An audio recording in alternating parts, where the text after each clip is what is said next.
For you, the listeners of Freelancer Show, Loot Crate is offering an opportunity to save 10% on any new subscription at lootcrate.com. Just enter the promo code BRIDGE10 for 10% savings.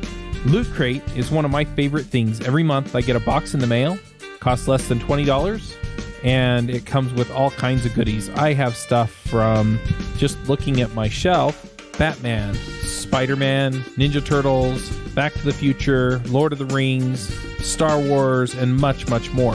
So if you're a geek, a gamer, anything like that, and you want cool stuff to put around your office, cool t-shirts, comic books, etc., then definitely check out Loot Crate.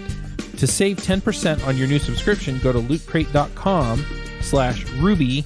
Again, that's lootcrate.com/Ruby to save 10% on any new subscription. Enter the promo code BRIDGE10 for 10% savings. Hi, everyone, and welcome to the Freelancer Show. This week on our panel, we have Jonathan Stark. Hello. And Kai Davis. Hey, hey, hey. And I'm Reuven Lerner, and we are going to talk this week about outreach to new clients, or to potential clients, I should say, who we hope will be new clients. So, how can we set this up? Jonathan, you've been doing some amazing outreach lately, so why don't you define the problem space a bit, and we can try to narrow it down a bit more. Sure. I have to start off by saying Kai is the person who taught me the word outreach in the first place. So all of this is things I learned from Kai. So I'm sure we're going to get it straight from the horse's mouth after this. But I will tell you at least my story. Lately, I've been doing outreach to credit unions for my mobile consulting business. So it's almost as an exercise to take my own advice. I've been sort of systematically and on a daily basis getting to know and connect with this audience of potential buyers out there. So I see it. What I've been doing, I think, had a couple of big steps to it that I'll just kind of try and outline quickly, and then we can drill in, or Kai can comment, or we can move wherever. But my first step was to pick an audience that I wanted to reach out to. So for me, that was credit unions, and we could talk about why I picked them. But that's the one I picked. And then I even went further down and I said, well, I want to pick the credit unions that are a direct flight from my hometown. So I don't have to do because I'll probably have to fly to clients. It's not uncommon for me to have to fly to clients. So I picked Chicago and Atlanta because I can get direct flights from Providence to both of those cities relatively cheaply and at last minute notice. And I have lots of friends in both of those cities because I used to work in one and I used to live in the other. So once I had that focus, it was really easy for me to go online and just get a list of credit unions that existed in the metro area. In the actual city, not even surrounding areas, but I got a list of 87 credit unions that were all different sizes in those two places. And I just started going down the list, I filled in the list with key pieces of information like how many, amount of assets under management, number of full-time employees, number of members, and then I would just quickly look at their website. Actually, I didn't do that I did all of that for the whole list, which was easy, with some online searching. And then I would go individually and I'd say, okay, let me just start at the top of the list, and I'm going to see who's the chief marketing officer of AAA Atlanta Credit Union.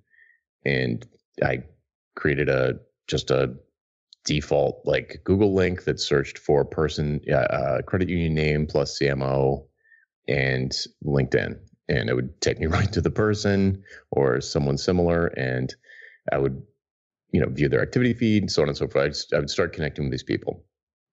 And over time, I got to a point where I think it was 4 weeks ago at this point, where every business day I would connect with one person in the target market. And I would connect with them in a variety of different ways, depending on what I knew about them. So I might comment on a post that they had, or I might direct message them on LinkedIn and say, hey, I thought that was really interesting what you guys did there. It's amazing that your mobile apps have been rated 4 stars since the very beginning? Is there, have you ever blogged about that so that smaller credit unions could benefit from your expertise? So I've just connect with them and start a conversation. So sort of get to know them, let them get to know me. In some cases, I sent a more pointed email. It was kind of like, I'm a mobile consultant. I've worked with some really big brands in the retail space, focused on credit unions now. Is mobile going to be a big focus for you strategically in 2018, or would it move the needle for you guys if mobile engagement went up among your members? Those sorts of things. So it's sort of all over the map and not very easy to teach, I guess. It's hard to explain because everything is super duper customized for each person. But usually just short messages that usually take me like 10, 15 minutes tops per day. And it really starts to get conversations going. I've been getting introduced to a lot of people. I've had a few sales calls come out of this. Nothing's closed yet, but it's definitely, last week I sent out 2 proposals in the same day, which I think I've never done in my entire 10 plus years of being a consultant. So it definitely is shaking things up and getting conversations started and putting me on the radar of the people in my target market. But I haven't closed any deals yet. So Jonathan, let me just take a step or two back here. I hear your story and I've been following on your mailing list, and I think, wow, I want to get new clients. It seems obvious that I should be able to reach out to them online, right? We got the internet, it works pretty well overall. But it seems to me quite frankly, science fiction that I can reach out to people online and they will not see me as either a scammer or a spammer. And so, Kai, what is it possible? I mean, Jonathan's proof that it's possible. You're proof that it's possible also. But what should be our goals? How do we do this? And how do we not come off as sleazy people? You're asking the $1 million question. I want to circle back for a second and say, for anybody listening, the process Jonathan outlined for identifying the people he wants to contact in his target market and then stimulating conversations with them, A+, perfect. You could run with that in your own target market. It is a great playbook to follow. But Reuven raises the right question. How do we prevent people from having that reaction when they get an email from us? How do we not come off as a spammer? How do we not fall into the trap of dear webmaster, dear site owner, and make sure that our outreach is relevant and focuses on building a relationship? And it's really that building a relationship aspect that I found time and time again separates okay or mediocre outreach campaigns from excellent outreach campaigns. When we're focused first and foremost on stimulating a conversation with somebody who is qualified and in our target market with the goal of building a relationship with them. That relationship might take the form of a project today. It might take the form of a relationship for 6 to 12 months that then turns into a project. It may take the form of a referral to another person who needs a project or you can nurture and turn into a project. But by focusing first and foremost on building a relationship, it changes the mindset with which we approach outreach. You can move it from, hey, I'm going to blast out 1,000 emails and see if I get any responses, to, like Jonathan is doing, okay, I'm going to highly qualify these people. Let me see what assets they have. Let me see what size they are. Let me do a visual qualification of their site. Let me find the contact information. Let me write a personalized message to them. The output of this is a personalized message to somebody who's relevant and in the target market.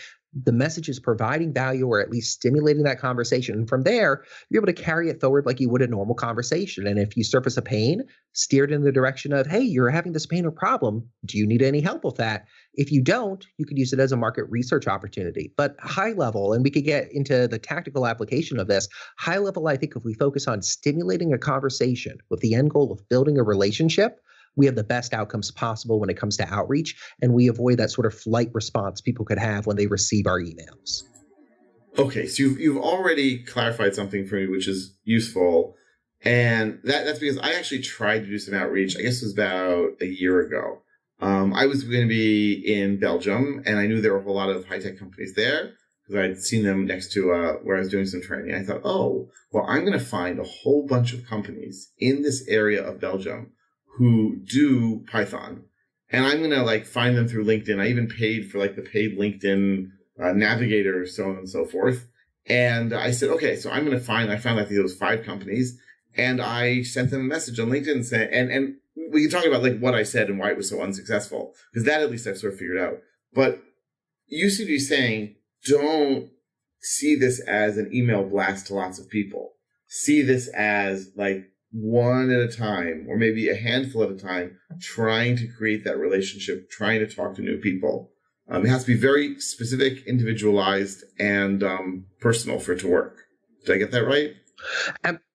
Absolutely. I'd say the one caveat I'd add is as you get more experienced with outreach, you're able to add on different elements that allow you to approach it as a one-to-many rather than a one-to-one marketing strategy or marketing system that allows you to say, well, I have 50 or 100 people on my list. Let me contact them using the system, do automated follow-up. And at that point, sort of outreach at scale starts to make sense. But as you're getting started, as you're doing your first few outreach campaigns, as you're focusing on a new target market, the more personalized you can make your outreach and the more relevant you can make it to the recipient, the better results you'll see. And on those early campaigns, you want to see those better results, even if it's just for a handful, 5, 10, 20 people you've contacted in a month, because that gives you the motivation to keep moving forward with outreach. Yeah, it would be too much work for me to do a big one-to-one thing like all in one day, but doing it on a daily basis is really not that hard. I put a little reminder in my, I've got an app called Productive that is like this to-do list that comes back every day. And one of the things in there is do outreach. So I'm like, I got to cross this off my list. And once you get a streak going in there, then you don't want to break the streak. So like there are nights when it's like almost midnight. I'm like, I didn't do outreach yet. I'll schedule something in Boomerang to go out the next morning to somebody. Mm-hmm. There's a step I skipped mentioning that Reuven's question about how to not be perceived as a spammer or scammer reminded me of, which is that before I started the outreach campaign, I imagined that as I was pinging these people, mostly over LinkedIn, because that's a good place to reach the kind of people that I'm looking to reach, I wanted to make sure, I figured, who the heck is this guy? And they'll probably click on my profile. Maybe they'll click through to my website. So one thing I did do in preparation for this was make sure that my website and profile were 100% relevant to the people who would be clicking through. So when they do click through, it's not like, some generic site of like, I help smart people solve hard problems and make elegant solutions with blah, blah, blah. Like the headline on my site is, something like I help credit unions increase member engagement, full stop. Like, okay, if that's going to be of interest to the CMO of a credit union. It's like, definitely. So, and if it's not, that's not a good client for me because there's nothing I can do for them. So I echoed that sentiment in my LinkedIn bio. So, if, you just immediately see any place you see my face in a list on LinkedIn, it says I help credit unions with mobile engagement. And so, okay, that's pretty clear. And it's been, so that was, I think that I imagine, I don't know this, but I imagine that has been, actually I do know this because some people have reflected back to me that the website was just totally speaking their language and that I actually made them laugh because I was inside their heads. But, that's a step that I think, I don't know, other than some small feedback, I don't know for sure that helps, but I'm pretty sure it does. Because if people are going to investigate you at all, then that's where they're going to go. Yeah, especially when you're doing LinkedIn focused outreach, which I have strong opinions on, and I think you are doing correctly. When you're doing LinkedIn focused outreach, making sure that there's coherence between the messages you're sending to people. You're contacting CMOs of credit unions. Okay, we need to back up a step. Well, what are they going to experience? Your profile headline, your bio there, any links there. Make sure that, again, there's that coherence between the messages. If you had your LinkedIn page saying, hey, I help developers ditch hourly billing, yeah, exactly. The CMO would be like, what? What? Yeah, Yeah. Exactly. And so there's also an element that I think is important to point out.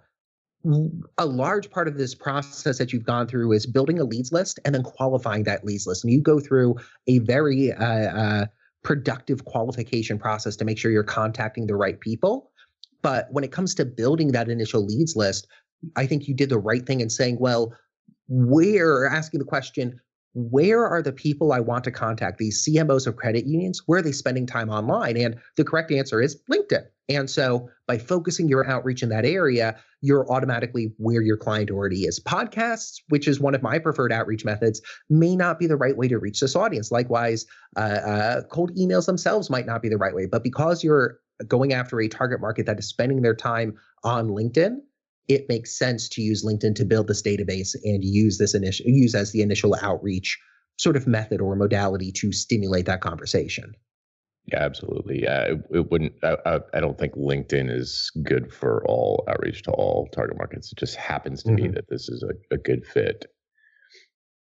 Another thing about based on Reuven's question, or back to Reuven's question about not feeling spammy, there is, if you believe that what you have to offer is actually valuable to the people that you're seeking to help, your ideal buyer, then it feels a lot less bad to reach out to them. It's like, look, this person might be dying for somebody like me to come along.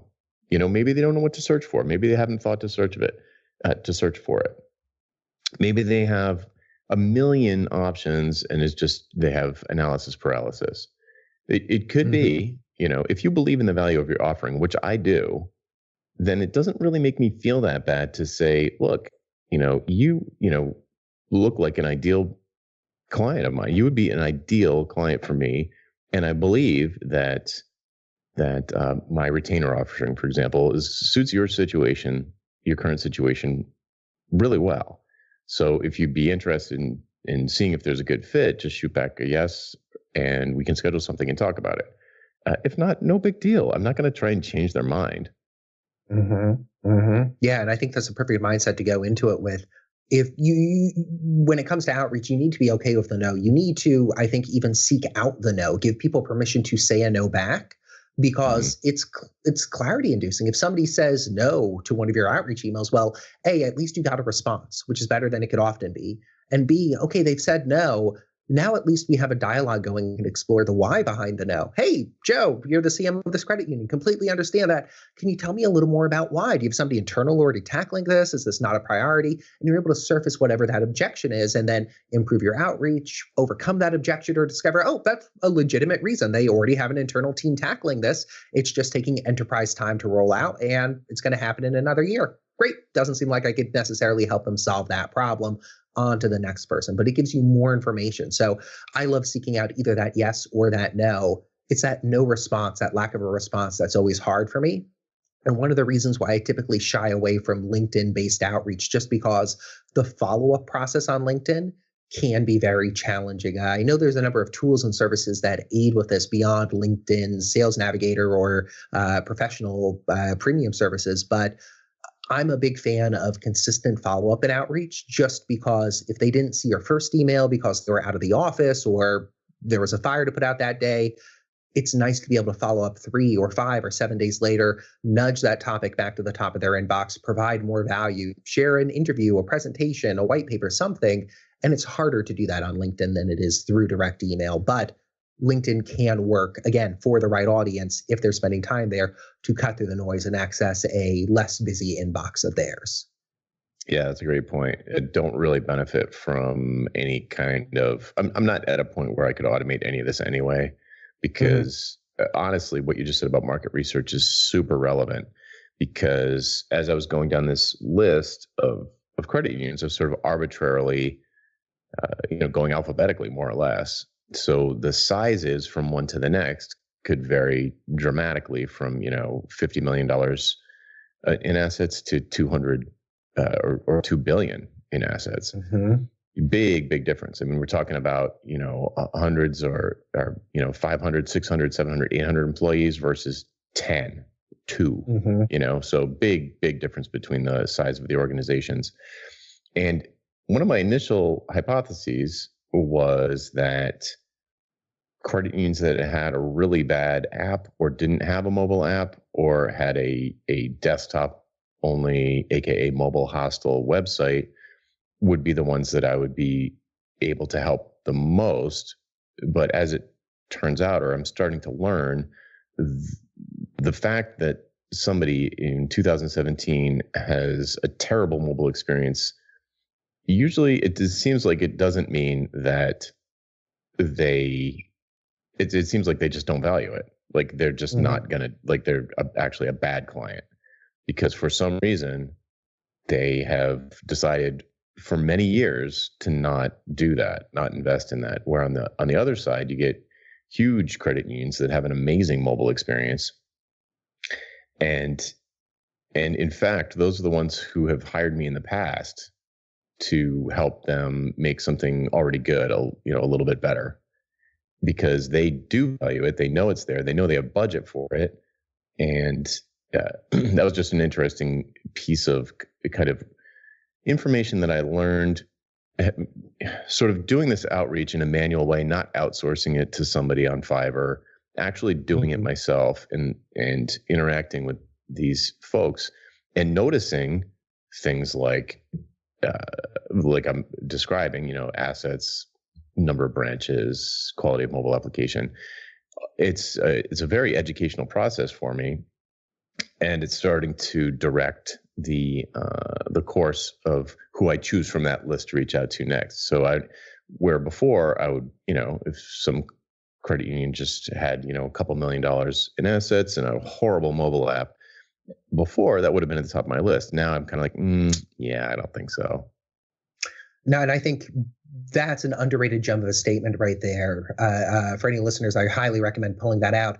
The fact that a prospect already has invested or already has a good experience with whatever it is you provide, SEO, mobile optimization, mobile apps, whatever, I too used to take it as sort of a disqualifying sign if I found a prospect and, they already were doing X really well, they must not need my services. But similar to your story, Jonathan, what I discovered was if they're already doing X really well, there's probably some parts of X that they have questions about or pains around or they just aren't sure about. And so reaching out to people who even look like, they have it figured out and saying, hey, your SEO looks great, or hey, your mobile app is really solid. Do you have any questions, or what's next, or how could I help take this to the next level for you, can often result in a positive relationship because it's people who are saying, well, we've got 90% of it. The last 10% we just can't figure out. We need an expert. But if we flip it around, the type of prospect who has a terrible mobile app, well, coming in, you might be able to help them, but it might be a hair on fire situation. It might be this isn't a strategic priority, even though we're spending money on it. Or it might be it's going to sit in development heck for all time and never actually ship. So optimizing to focus on people who are already looking like they're doing it well within your target market and seeing if they need any assistance can actually be an incredibly valuable system to use as you're doing outreach. Yeah, absolutely. And it's, it doesn't matter how much time I spent thinking about it, sort of pontificating like, what could I do for, you're just never going to think of the stuff that comes out of people's mouths via email and DMs. Just like, oh, wow. You just never would have thought of that. Like somebody has an amazing mobile application for mobile banking application and then a completely different department inside of the organization who doesn't have the same resources as perhaps the primary mobile people who are responsible for the mobile app. Be like, we organizationally, we recognize that mobile is a huge, big deal. And if, we'd be sunk without our mobile app, exact quote, then we want to extend that to either making a rewards program that's mobile friendly. Right now, we don't have that.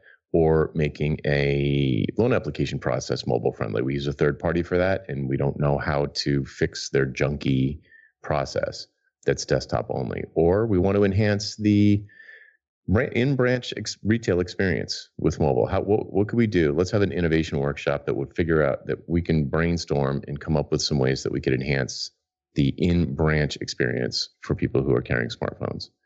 So I would never would have thought of any of that. This is great, but I'm still, so it's clear that you went through a whole qualification process, some of which, like you said, your ultimate goal here is obviously you want to find a handful of credit unions because you don't need more than that number per year, presumably, who will be clients for, say, a year, and they will come to you as a mobile expert because they want to improve mobile. Okay, that's great. And so you went through this whole qualification process of finding such companies. Okay, great. And people at those companies, fine. And you've then gotten to this point where you are talking to them, whether via email or messaging or even phone. Heavens to Betsy using the phone. And it sounds like you're having great conversations, and then that's feeding back into a loop, teaching you who you can talk to, what their needs are, even better. So that's great in terms of positive feedback loop. But I feel like there's something missing there, which is, okay, you identified people, and then you're talking to them. What did you send to them that made them say, oh, this Jonathan, and I understand that your website now is appropriate and your LinkedIn, headline is appropriate. All that's great. But what did you send to them that made them say, yeah, I'm going to talk to this guy? Not, oh my God, it's a Ukrainian software company trying to get me to do stuff. I have nothing against Ukraine, all of the Ukrainians out there, but really, you guys got to put a stop to this. Anyway, so what did you email thing? I'll get them on LinkedIn. So what did you say to them that excited them rather than turn them off? Yeah, this is the hard part to teach because it's different in every single case. So the generic answer is, I got to know them well enough to ask them something smart or give them a smart compliment or point them in a smart direction. So there's no like one answer. I had a template, but I'm like, this isn't going to work. It occasionally I use it, but it always feels lame as soon as I press send, and I've never gotten a response to one, even though it's personalized, but it's just not, it's not right. It's not personalized enough. It's not like my brother sending me an email. I want it to feel like I'm somebody's brother contacting them about a thing they need to know about. And it might not be about me. It probably isn't. So it might be that I can think of one example, senior vice president of a big credit union. He shared an article on LinkedIn that I loved. And a lot of people share a lot of articles that really make me roll my eyes. But this particular one was really smart. But this guy's a marketing guy inside of the credit union. I'm an outside consultant who specializes in mobile. And there was an overlap in the article. And coincidentally enough, this guy also used to work at a newspaper, which is also in my past. And, my dad for his entire adult life worked at our local newspaper. I cleaned presses during the summers. So I'm totally a newspaper kid. And so it was really easy. Like I said, oh, wow, that post you shared was great. I can see that we have a lot of the same interests. And I don't know about you, but I see the credit unions going the way of the newspapers. And I know you know what that's like. So what do you say we jump on a phone call and compare notes and see if we can potentially do something about, just compare war stories and see if we can help each other avoid this, what we both probably perceive as a tragic event. And the guy totally was like, yeah, let's do it.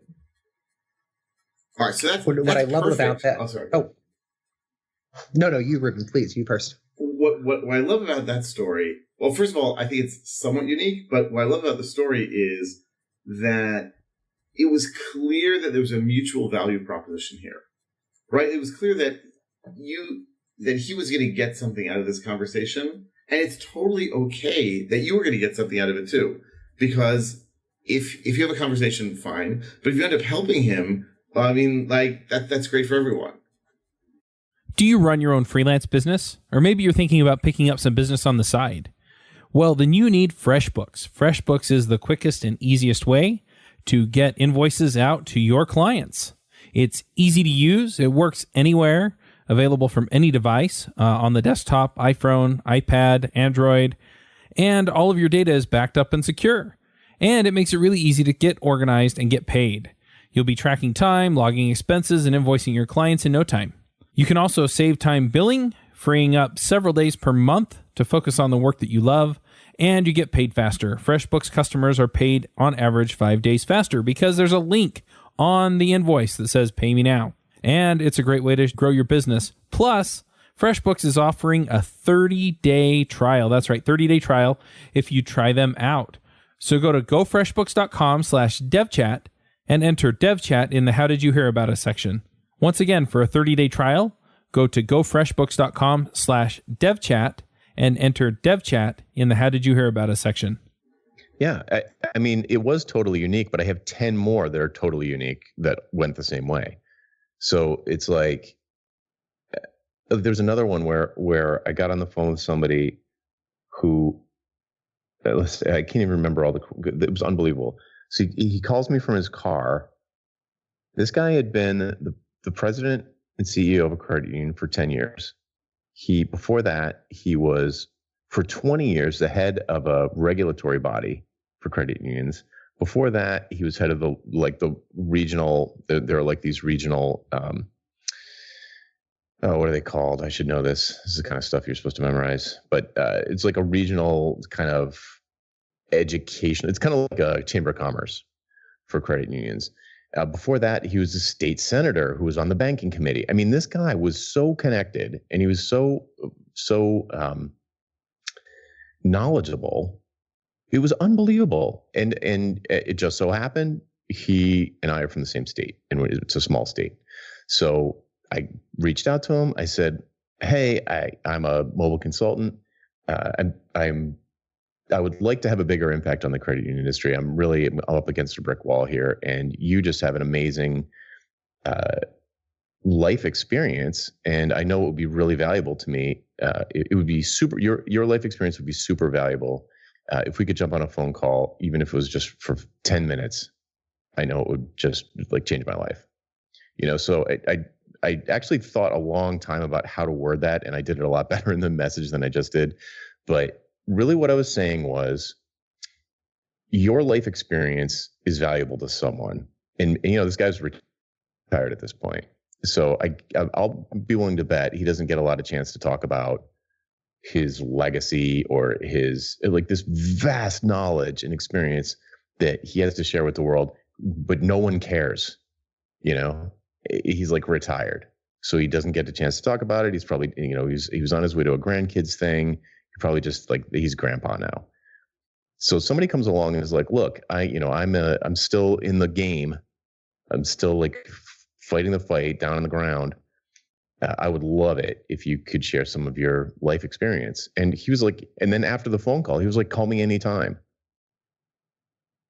That's wonderful. There's time. There's like 5 more of these that I could rattle off. Where like I can't believe that I can believe it now, but Reuven can't believe that people will actually jump on a phone call with you after meeting you virtually on LinkedIn like an hour ago, but they do. And I think one of the critical distinctions I think that might be at play here is you aren't leading off in any way with a pitch other than a pitch of, you, dear recipient, are an expert. Here's how a conversation could be of value to you. Are you available for a phone call? Essentially boiling it down to like the quick TLDR of the message. I've seen those work very, very well because you aren't immediately pitching. You aren't saying, "Hey, I could tell you a mobile strategy session for your credit union for $15,000 in the first LinkedIn message." The first thing is a conversation. That seems to be. The first thing is a conversation.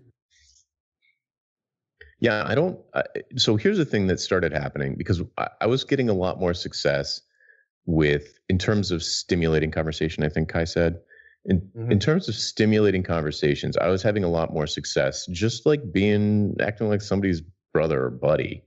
Be like, "Hey, I don't know if you probably have already seen this link, but you should check it out. It'd be perhaps something, some virtual reality thing that might be interesting to somebody who's a real forward thinker in retail branches, something, whatever." It's so easy. You can see people's activity stream. You can see what they like. You can see what they're sharing. You can find stuff that you agree with or disagree with or have a different angle on. And just imagine that person is your brother or your sister or somebody in your family or your college roommate, and send them a note like that. And, you're not going to sell them anything, of course. But so what's been starting to happen is, I think it's because my value proposition is so clearly defined on my website and in my profile and in my activity feed, that I'll just reach out to somebody like that and they'll be like, "I need to introduce you to, I know somebody that I have to introduce you to."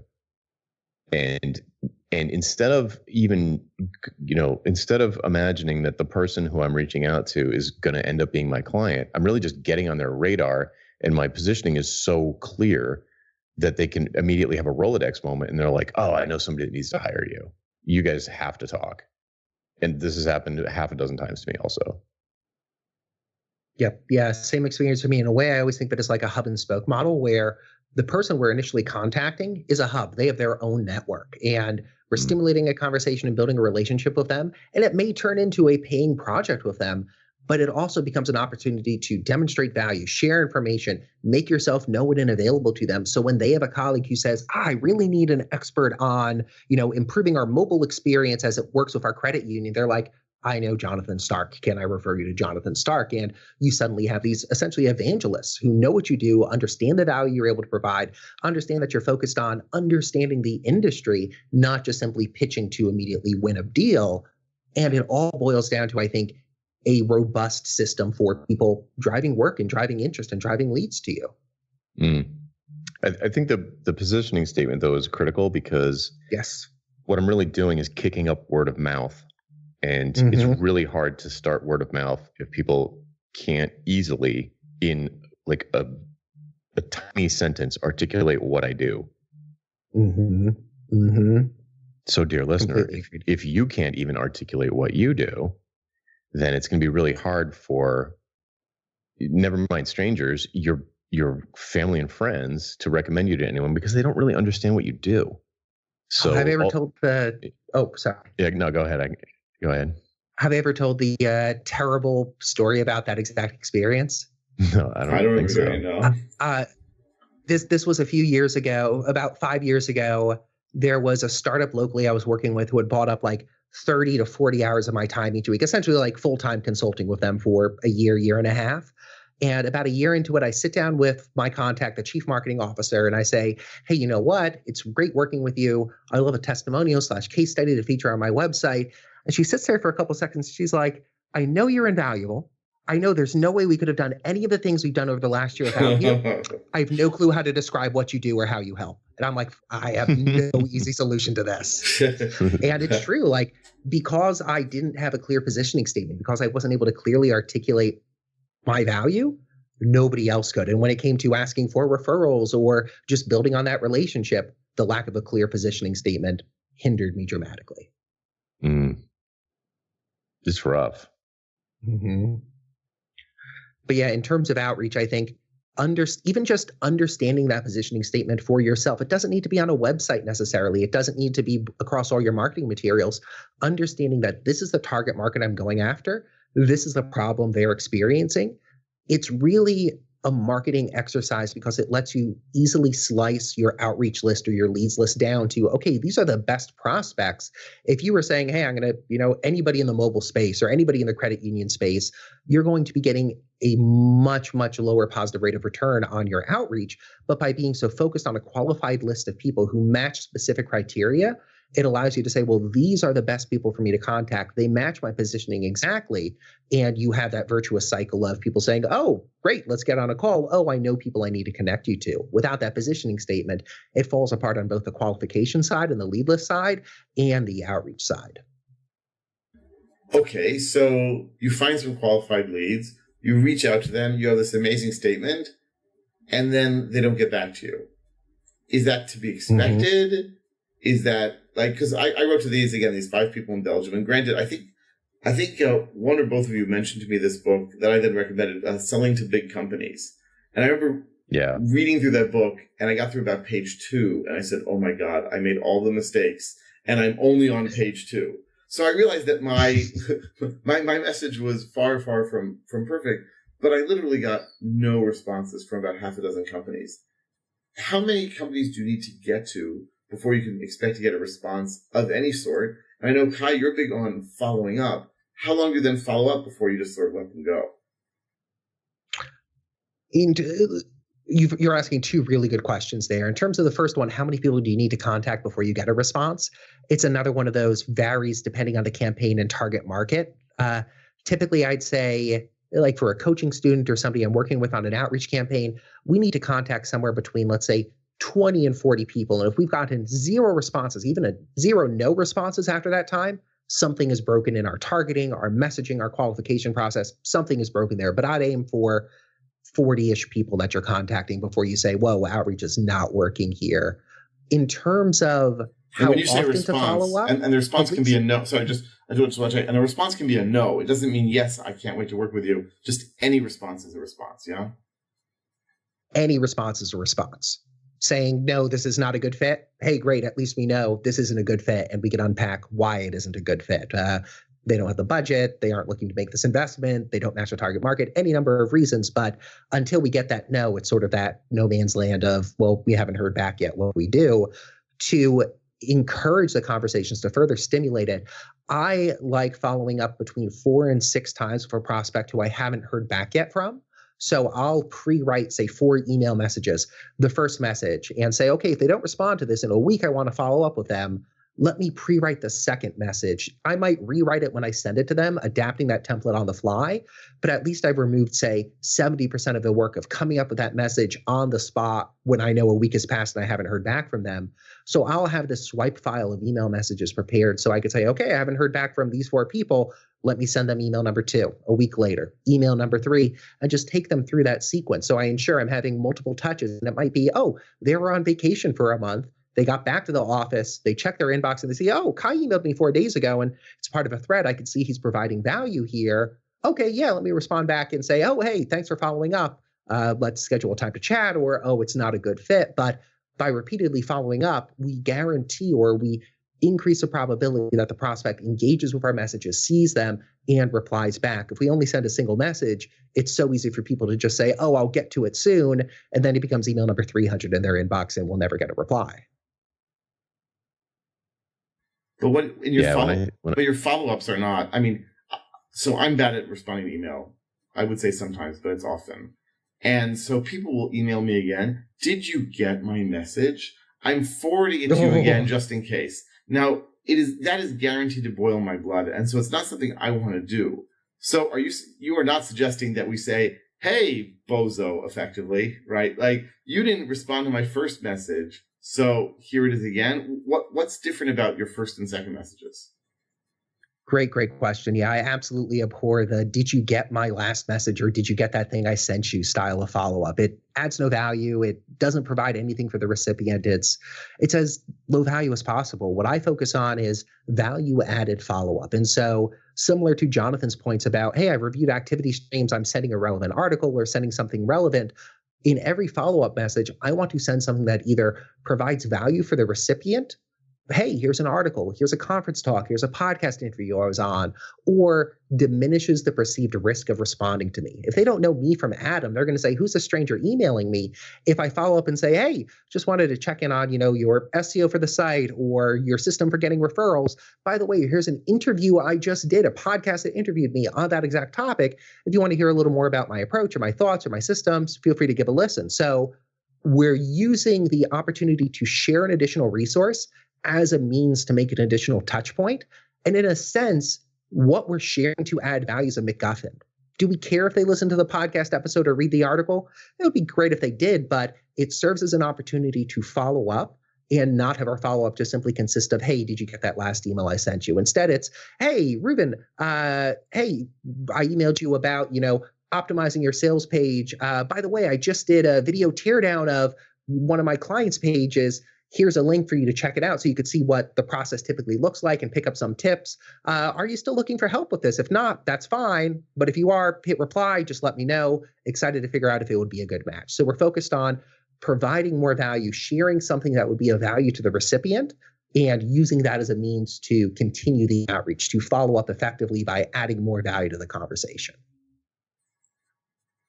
And people respond to this more positively and more often, I assume. What I typically find is I'll see responses on outreach campaigns on email number 2 or 3 more often than email number 1, partly because email number 1, it's easy to shuffle it to the bottom of the inbox. Once we demonstrate that we're willing to follow up, we're separating ourselves from the 90% of people that never follow up. And so it's easy for somebody to say, oh, they're serious about this. Beyond that, by including something of value, here's a sample chapter of a thing, here's an article, here's a podcast episode, we demonstrate our knowledge, our authority about the topic, and move that needle even further to them saying, oh, you know your stuff. let me get in touch. I think it's a similar application to Jonathan's implementation on his LinkedIn profile of laser focused positioning. We're adding more value. So somebody who sees Jonathan's initial message and then clicks through says, oh, wow, Jonathan really knows his stuff. I should reply. In email follow-up, we don't have necessarily the benefit of them clicking through and getting that same experience, but we do have the ability to follow up and say, oh, hey, here's some more information. Here's something of value. Here's something that will teach you something. And that can incentivize the follow-up or move them closer to replying to us. Yeah, I'm bad at the email follow-up thing. I've flirted with it. I just barely tried it. And it didn't, it felt not unnatural. It felt forced. I guess that's what it is. It felt forced to me. I was kind of like, even though I 100% agree with everything Kai just said, that, I might have missed that first one. Maybe I did mean to go back and get it. And this person's not doing me a favor by bringing it back to my attention, kind of reminding me of something that I wanted to do. And I've just never had a great, never been, I don't know. I tried it. I didn't like it. So, but I'm fairly certain that it would work. So I don't know what my resistance is there. I've often seen the resistance around uncertainty around what to say that will actually provide value. And it's one of those things, I think, where as the person sending the outreach emails, we tend to grade ourselves more harshly than we would if we were the person receiving the outreach email. And so sending something of value just to stimulate the conversation. It could be a 3-sentence email. Hey, here's an interview I did about, the change, like the mobile credit unions are going the way of newspapers. What does that mean for your mobile credit union? Mm-hmm. Hey, if you want to chat about any of the topics in the episode, love to, but understanding where and how you could provide more value. I think that often comes from the market research and that exploration you're doing right now. Right. By having more conversations with people in your target market, you understand, oh, they read these articles or listen to these shows or attend these conferences. Now you can build up a swipe file of resources relating to that. And so when it comes time to follow up, it's easy to draw on things that people will be interested in. There was a wonderful CRM a few years ago. I think it's Contactually, that's now focused on the real estate market, but they in app were very focused on, build up a swipe file of materials you could share with the prospects that you're following up with. So it's easy to say, oh, hey, Kai, here's an article that I think you'd like. Click article from list you've gathered previously, and it removes that friction. It's really focused on understanding your target market, understanding what information they would value, and having a small swipe file of that information to share with them to nudge that conversation forward or to further stimulate that conversation. Yeah, that's a good idea. And I even have that, in fact, because when I see stuff that would be of interest to that market, I collect it all in a social media scheduler. Mm-hmm. It's not like integrated or anything, but I do have, it's essentially a swipe file. And I think the thing, as I was thinking about that, I think the thing that bugs me about it is the potential to exude a sense of desperation by continually following up. And that doesn't map very well to premium services, like in my mind. So like desperation is it's a deal killer instantly. So but I'm not saying that you couldn't do it in a way that didn't feel desperate, but I think that's probably the thing that scared me off of it. But if I really just sort of took my own advice about, I don't want to say never asking for the sale, but just not being salesy and just being like, hey, this is a thing that maybe you saw it, but if you didn't, you should really check it out because I noticed your app has this, something very specific, and just keep doing it. Yeah, here's an example. Mm-hmm. Okay. I actually just did this. So someone I've had a couple conversations with, sent in a proposal, they got sticker shock. I said, okay, that's cool. When at some point, it's probably too early for me to be involved in the process. At some point, if it does become a priority for the entire organization, then it might make sense. But I keep in touch with these people, and I don't know if I want to tell this story on the show. It might be outing them a little too much. But let's just say that I recognized an ongoing problem that was pretty glaring in their marketing. And I just used it as an opportunity to ping my contact again, who is sort of related to the marketing area. And I was like, I don't know if you guys are getting a good response to this campaign. I hope you are. But if you're not, you might want to look at X, Y, and Z, because it was really bad. And they were seeing everything from their point of view and not seeing it from their customer's point of view whatsoever. And I would be willing to bet that it was a very low converting campaign because of this. And it could be wrong. And I phrased it very, very delicately. But I was like, if you are having any problems getting, calls to action executed here, then these are the things that, as a customer, basically, it struck me as off the thing. So, did I try and resuscitate our deal that they passed on? No, didn't even mention it. Right. But it becomes a very nice touch point. It keeps you top of mind. It shows that you're providing value. I love sort of lost lead follow-up like that, just as a way to say like, oh, hey, I saw that thing you're doing. Congratulations. Or, oh, hey, exactly in this case, oh, hey, I saw a thing. Hey, there's a thing you might want to consider about this, just as an FYI. And it provides more value. It provides an opportunity to keep in touch with them. And as the project or as the company moves forward, they in 3, 6, 12 months might say, we really need an expert on this. Oh, Jonathan sent us over some great information. Let's get in touch with him. I think it's a great way to keep nurturing post-proposal. Mm-hmm. Yeah, he's thinking about this. We're not even a client and he's thinking about this. Exactly. Jumping back a thread to follow up, there's a wonderful Chet Holmes quote from Ultimate Sales Machine where he says, something to the lines of, how valuable could what you're selling or the service you're pitching be if you aren't willing to follow up or if you aren't willing to talk about it more than once? And that really crystallized the importance of follow-up in my mind. To your point of, first and foremost, we have to believe that our service offerings and what we're selling provides value. Well, we have to accept that first. We have to know in our heart that what we're doing provides value. I think the second half of it is, if what we're doing honestly and truly provides value, if we aren't willing to follow up a second, a third, a fourth time, if we aren't willing to continually demonstrate that value, how valuable could it really be? Yeah, Alan Weiss says the first sales to yourself. So, but I think the flip side to that, because you're right, the thing about it is that the person you're emailing might not be, so like you can believe that your thing is of value.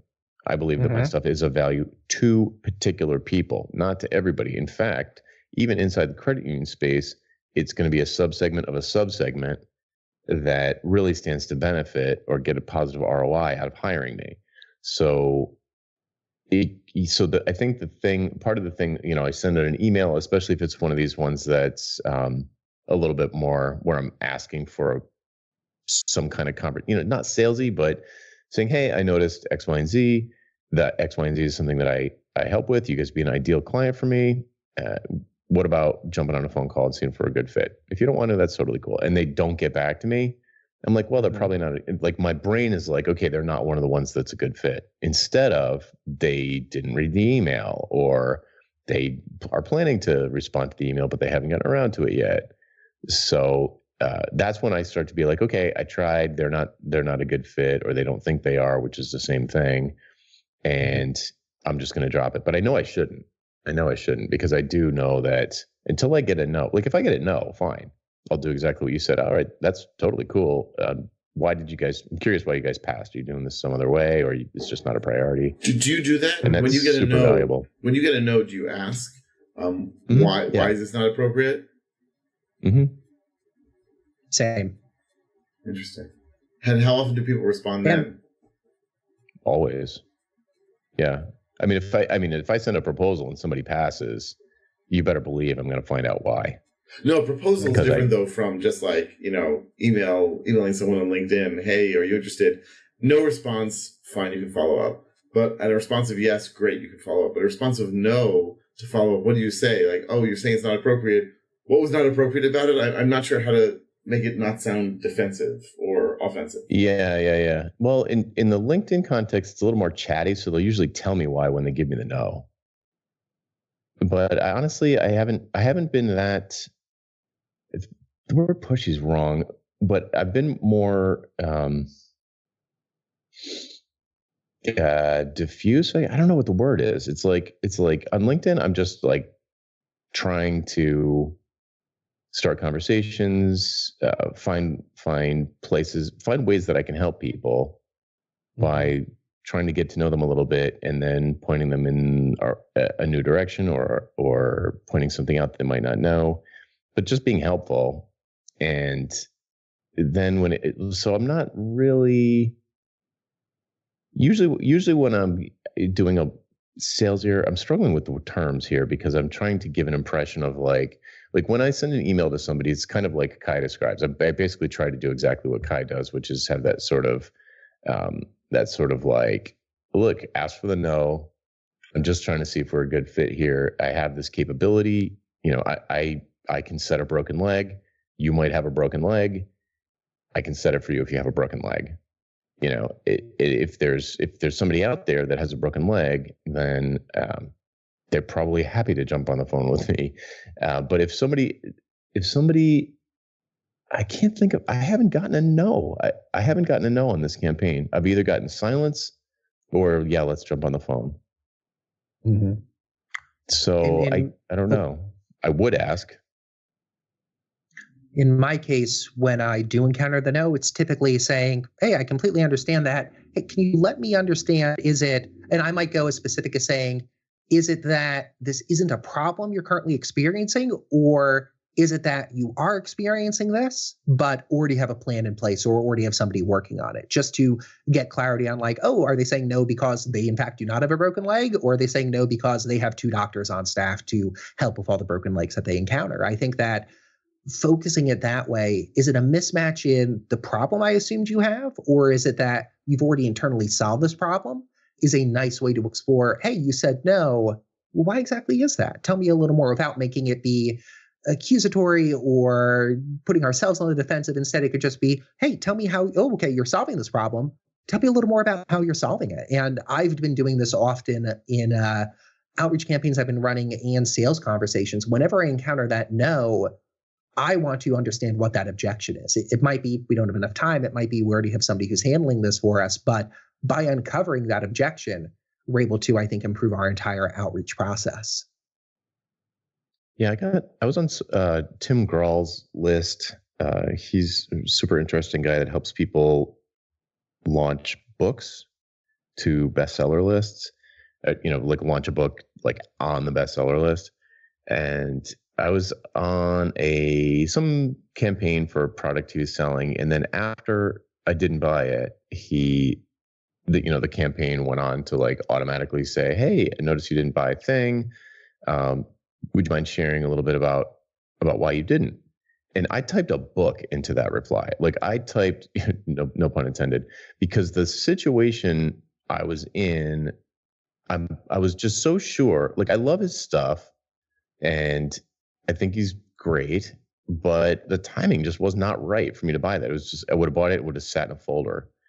And I was like, and I wanted him to know because, I don't know him, but I just dig his stuff. Like and I was like, gee, I kind of feel bad that I didn't buy it because he's given me a lot of valuable insights. I'm not using any of them yet because the timing's not right. And so the email back was like, this is the situation I'm in. You tell me when is the best time for me to reach back out to you, because when I do hire someone to do this, it is definitely going to be you. Mm-hmm. So when is the best time for an author to engage with this service? So I think that if people, Reuven, a lot of your the line of questioning is very like us against them. Like it feels like you feel like people are automatically going to be defensive against whatever kind of communication you send their way. But it's funny because you're like super personable. Like maybe the top 1 percentile of people I know are super personable, really know how to communicate with people. You stand up in front of people and teach them all day long. Just be that way. And I think if you reach out to people with this genuine, the word genuine comes up a lot for me when I'm talking about this. If you genuinely want to help somebody and you put that out there, they're going to feel it. And when you get down to some tactical thing like, oh, how come you said no? They're going to tell you, because they didn't, just because an email is unsolicited doesn't mean it's spam. Right. Mm-hmm. You're right. At the same time, I think while I was doing this, sort of reaching out to companies in Belgium, sort of thinking about it, I think I got one or two of these messages from software companies, or, I don't know if software companies being generous, I guess, but these offshore development agencies. And I thought to myself, oh my God, this is how I sound, right? They didn't pay any attention to what I do or what I'm interested in or what my expertise are. They're just going to basically, spam everyone they can, hoping for one hit in a large group. And what you guys are saying, and it's still a little hard for me to believe. I mean, I trust you, and I realize that you guys have both had success in this beyond anything I could have imagined. So I just need to sort of trust and go with it. But it still feels like I just don't get unsolicited good messages in LinkedIn. I get unsolicited bad messages. And so 99.99% are terrible. Yeah, they're almost all bad. So when you do a good one, they stand out. Fair enough. No, I'm totally going to try this then. When I'm writing one, I'm almost thinking like, because I do, sometimes it takes a few minutes to like, okay, how am I going to phrase, and then eventually I'll be like, I'm just going to send this like I'm their best friend. Like no preamble, nothing, just as if we are like, just when they see it, the form of it makes them think it's someone they're friends with that sent it. Wow. Because it's not all formal and whatnot. I want it to be professional and have a lighthearted tone, but professional and very polite, depending on, if I'm reaching out to like a luminary, I'm probably going to be a little bit like, OMG, huge fan, I can't believe I'm even emailing you or whatever. But usually for people who I want to be, that'd be if I was going after like a Seth Godin to be a guest on a podcast episode. But if I'm going out after, if I'm trying to reach out to someone who I think might make a good client or could educate me about the industry in a way that would help me get good clients and be more effective for my existing clients, I'm probably just going to be like, hey, I don't know if you saw this, but if you didn't, it's really worth your time. Whole thing. And then be like, wait a second, do I know this guy? I think it seems like I know this guy, but, not make a big deal out of it. All right. I'm definitely going to try this out. Any last words before we go into picks? One thing I'd add in is, like you pointed out, like the average is so low. The type of spam most people receive through LinkedIn message or through terrible mass scale outreach, that by being slightly better than the already terrible average, you stand out. So it doesn't need to be perfect. It's looking at, let's say, the offshore development teams that are sending you unsolicited LinkedIn messages and saying, okay, what just like sets off the filters inside of me about this message? Let me do the opposite. Oh, it's not personalized. They aren't using my name. It's not relevant to me at all. Well, let's address those within our messages and make sure that it is personalized. It is relevant to the current situation. It does make sense for them as a recipient. And I often take a bad outreach message I receive as an opportunity for learning. Okay, what are they doing? If this is the average, what are they doing wrong? What could I improve on? And how could I be 10, 20, just 30% better than this already low average? Okay, with that, Kai, got any picks for us? This episode is sponsored by Linode. Linode is offering listeners of this podcast a $20 credit, which is good for 4 free months at their lowest plan. Their plans start at 1 gigabyte of RAM for $5 a month. You can get your servers in any of their 10 data centers, and their high memory plans start at 16 gigabytes. Get a server running in under a minute. They do hourly billing with a monthly cap on all plans and add-on services like backups, node balancers, Longview, etc. VMs for full control, running Docker containers, encrypted disks, VPNs, etc. You can run a private Git server. They provide native SSD storage, 200 gigabit network, and Intel E5 processors. They have 24/7 friendly support, even on holidays, and a 7-day money-back guaranteed. So go check them out at linode.com/freelancer show. Absolutely. I have 3 today. The first is I saw the new Blade Runner last night, and if by the time this airs, listeners have not yet seen the new Blade Runner, please do go see the new Blade Runner. It is very, very good. Two thumbs way up. Two resources I'd recommend. The first would be freeoutreachcourse.com. It's a free course of mine on how to write outreach emails that get replies, and outreachblueprint.com. It's my book on how to implement your first outreach marketing campaign and get replies to your email. So those would be my 3 picks, and strong recommendation for the new Blade Runner. Excellent. Jonathan, what you got for us this week? Yeah, I'm excited to hear that about Blade Runner. That's one of my favorite movies. So picks for this week. I do a group coaching chat, sort of a live webinar where I answer my students' questions. And I often get asked, what is the webcam I'm using to do that? Because it's super clear and you're not staring at my nose, and everyone always wants to know what webcam that is. So my first pick is the Logitech HD Pro webcam. It's a C920 is the model number. And it's about $80, which isn't the cheapest thing in the world. But if you do care about your appearance on video, then it is a really good investment for the money. It's great.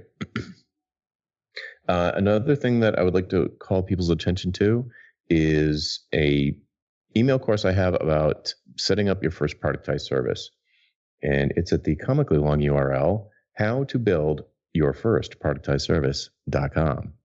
And you can go there and learn about what productized services are, how they differ from regular services, what the benefits are, how to do a product description, how to write a sales page, how to price it, so on and so forth.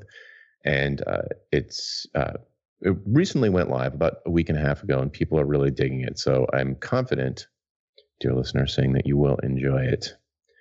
So that's howtobuildyourfirstproductizeservice.com. Shocking that domain was not taken yet. It's not easy. Okay, so I've got one pick for this week. As many listeners might know, I'm a bit of a crazy about China, always learning whatever I can about the country and so forth. And I've been reading this great book called The Beautiful Country and the Middle Kingdom. By the way you say America in Chinese is beautiful country, and the way you say China in Chinese is Middle Kingdom. So this is about the relationship between America and China from 1776 to the present. And if you think that Chinese-American relations are new, complex, different now, they've been complex for centuries. As an example, if I'm getting the date right, in 1840, 30% of manufactured goods in America were made in China.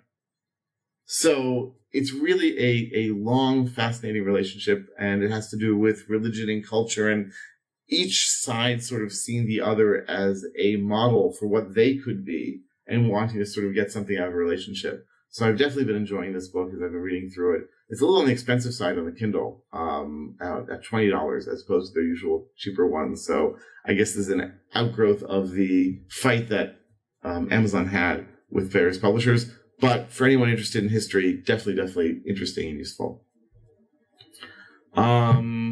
And that, actually, now that I see what the others have been putting in the Skype chat, so I will just mention also, I have started doing group coaching for trainers. And by the way, this is an idea stolen 100% from Jonathan and also from Philip. So if you are interested in training, specifically the business of training, how to teach better, how to propose better, how you do pricing, how to do exercises, anything that has to do with training, I'll put the link in the show notes and you can join up, and we have a group discussion every 2 weeks. And it should be, I say this should because we'll be starting in a few minutes after I say these words, but it should be great fun and hopefully useful for anyone interested in the training world. And I think that brings us to the end of the show. Jonathan Kai, thank you as always. Thank you, dear listeners, and we'll be back next week on The Freelancer Show. Bandwidth for this segment is provided by CashFly, the world's fastest CDN. Deliver your content fast with CashFly. Visit CACHEFLY.com to learn more.